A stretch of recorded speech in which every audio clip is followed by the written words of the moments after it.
Welcome back to Sikistan, and welcome back to the second episode of a series I started last week, which I didn't realize I started because I just wanted to make a video with the first pull, but then it only made sequential sense to start another episode of this talking about the transition from the first pull to the second pull. This is known as the knee passage. And why is it known as a knee passage? Because a German coach, he was formerly a German coach of the national team, he was a 1988 Olympian for Germany, Martin Zawaja, called it a knee passage, and I think it's French.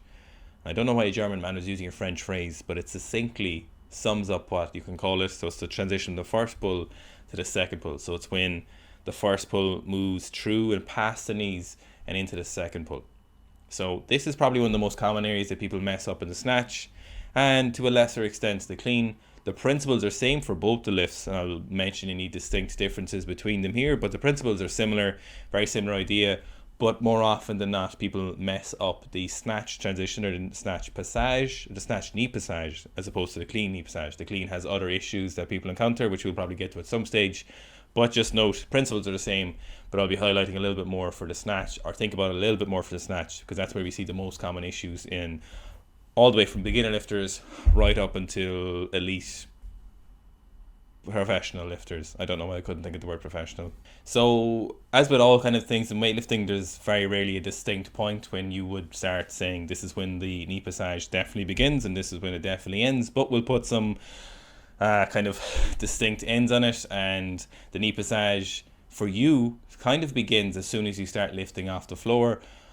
What that happens is the barbell moves back off the floor, like we talked about last week, and why your first pull shouldn't be straight. And there was a lot of puns and innuendos with that, which is great for the algorithm. But so we briefly, just to recap, we go from the first pull, the barbell moves straight back off the floor to the lifter. It moves in a rearward trajectory. While this is happening, in the snatch and in the clean, the barbell moves back towards us, our knees move back out the way, and our shoulder shifts forward. Now, depending on your start position, depending on your grip width, depending on your body anatomy, your limb lengths, and depending on your particular strengths and weaknesses, the level to which your shoulders move forward and your knees move back are all influenced by those previously mentioned variables. So the barbell moves back off the floor, the knees move back, the shoulders stay in front of the barbell, and they actually move forward in front of the barbell as a result of moving forward from the first pull. Knees move back. In the snatch, our knees move approximately, so the angle from, say, behind our knee, between our hamstring and our calf, in the snatch can be anywhere between 140 and 150 degrees, and in the clean, anywhere between 145 and 155 degrees. This is slightly different, so you'll notice those numbers were slightly different for both the snatch and the clean. In the clean, we typically end up in practical purposes, with almost straight legs in most examples, if we're done correctly and we move that barbell back off the ground.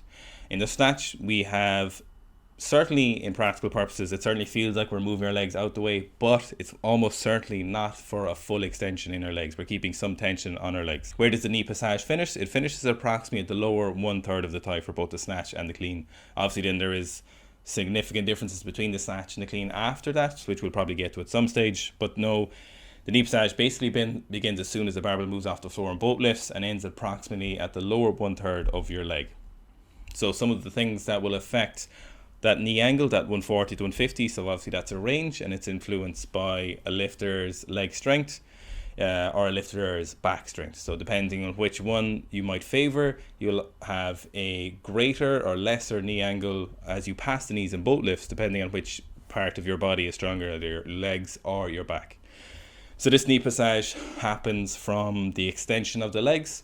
A lifter with weaker legs will extend their legs more and favor a forward movement of the shoulders further. This will put more pressure on our back, which we talked about was as a result of the centers of mass converging. So our back will take more of the load, and a lifter with stronger legs will keep more of a forward knee angle. Now, typically, this is not entirely correlated with a lifter's limb lengths, but we will see lifters with shorter legs typically have stronger legs, and typically we'll see is they'll keep their knees further forward for longer.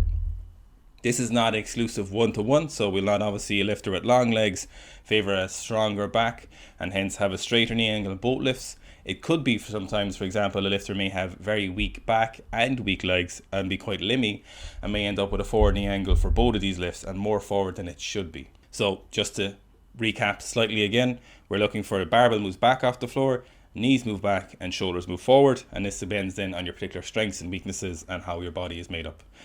In the clean, most people get this quite well. Due to the nature of the clean, your closer grip, it feels a lot easier for you to extend your legs and allow you to maximally use your legs. In the snatch, it's a lot more difficult for people to do this in general.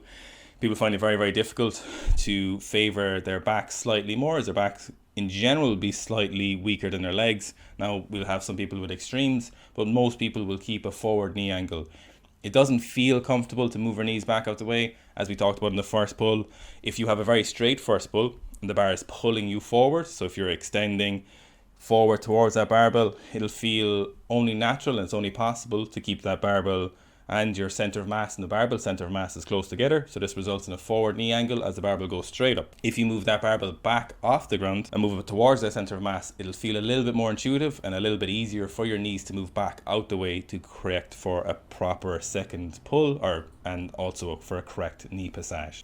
So how do you go about correcting a knee passage or the first to second pull transition? How do you go about correcting those things? Well, we look at what we want to get and we look at how we might reinforce that. So remember, technique and training and weightlifting is the same thing. They are so tightly intertwined. They're the exact same thing.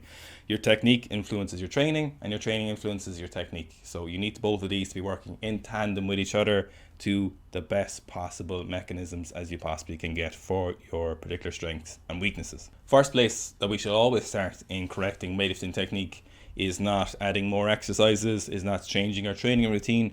It's not adding more leg strength or more back strength. Really what we want to start with is just looking for that correct movement. We're going, okay, in the snatch probably is where this is an issue for you.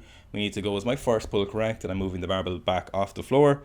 If I am, it's probably going to be correct at the knees, but that's not guaranteed. So you just need to start thinking about, are my knees moving back correctly? So in this case, no cue is off the cards. We would never say anything like you should never cue a lifter like that, or you should never use this cue. This shouldn't need to happen. A lifter may need variety of different cues, and sometimes one cue for one lifter will mean something totally different for a different lifter in their own mind. So it's important to be kind of open-minded about describing how this happens. So thing you're looking for is in the clean, almost full knee extension as the barbell moves back off the floor. In the snatch, you're trying to move your knees back off the floor, not for full extension. You're moving the barbell back and your knees back out the way, and your shoulders are still covering the barbell.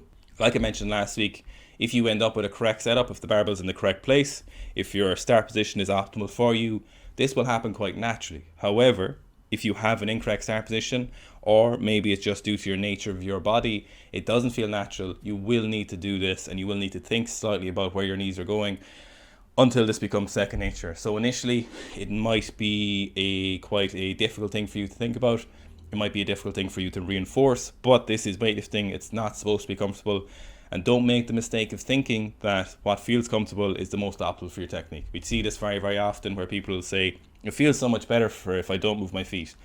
How you feel is irrelevant to what is good technique. Sometimes, luckily, good technique will feel like a better lift once you get a little bit more experience, but oftentimes the parameters don't feel the best. What feels the best is what you've gotten used to. So you need to get used to move your knees back in general in the snatch, and in the clean it's probably not an issue as much, but what will feel good is what you've reinforced and what you tend towards. So you may need to overwrite certain problems, and just focusing on correcting your technique is the first place we always start before we add any extra movements. So in terms of variations or style of training that we might adjust for, usually we'll start with moving your knees back, and we'll practice this with generally pause snatches or pause cleans, or we'll practice this with pause snatches pulls or pause clean pulls. So we'll be looking at leg strength. Is our leg strength adequate? Is our back strength adequate? Are we even training our back? Are we doing enough pulls? Is it simply a matter of time and repetitions before we get this correctly? So in general, pause variations are very, very good for correcting this. Low hang variations can be quite good as well. The recommendation for hangs is usually at a transition point between first, second pull, or transition points in the lifts, rather than somewhere in between these transitions. That's not necessarily a hard line in the sand, but it's useful to acknowledge. So if you're doing a low hang variation, make sure your weight is as it would be from a pull from the floor. For example, with the pause lifts, it's a little bit easier to get into that correct position because we're starting from the floor and we can practice these different variables. But with a hang, oftentimes we'll tend to favor a very knee forward position because we want to load up our legs, but this not may reflect the technique we want. or reflect the technique we're able to get when we lift from the floor. So pause variations are great. Hang variations would be a second option. Blocks would be a third and distance option. They're not great for correcting this. Blocks are in general looking for super maximal weights or speed, not really for technical adjustments. Pause in conjunction, for example, you could do pause plus full snatch, so a pause snatch and a normal snatch, or a pause clean plus a normal clean to enhance this, or a pause variation plus a hang variation would be quite useful for this. But pauses are the best place we've seen to fix this right after looking for a correct cueing, correct technique. The final thing to note about the knee passage is this is in general where the bar begins to speed up for both lifts. So slightly towards the end of the knee passage, so when we're talking about just below 1/3 of the thigh for kind of both the lifts, we're looking at really speeding up and adding extreme acceleration and beginning the explosion phase of the barbell. More so in the clean, so it'll feel a little bit earlier in the clean. When you finish that knee passage, just the lower 1/3 of your thigh, that's when you really begin to speed up in the clean. In the snatch, it's a little bit later, but you should still be speeding up just towards the end of that knee passage. And because I always forget to remind people, we obviously have a variety of different programs at seekerstrength.com. We have 3 snatch specific programs. We have one week pull, snatch a PB, and week overhead. I can assume you can imagine and infer what we mean by each of those programs. Each of those are 8 weeks in length, 2 sessions a week. We have a recently new program specifically for the clean. It's either for cleans on the floor, probably for our weightlifters, or we have a power clean variation that is for athletes who just want to increase their power clean, and there are some different variations in the program and a different pathway to go down in the program, but it can be used for a clean or a power clean. So those are our main programs if you're looking to specifically fix something with your lift. And then of course we have our beginner weightlifting program, which is very popular, improving, very popular with even not beginners. And then we have our good old fashioned, good honest to God block weightlifting program every 4 weeks. So go check those out. They're great programs. People do very, very well at them. Thanks for listening. Next week we will probably move on to some of the mechanics of the second pull, and there is a lot of interesting stuff with that. So if you want to see that, let me know and I will get on it.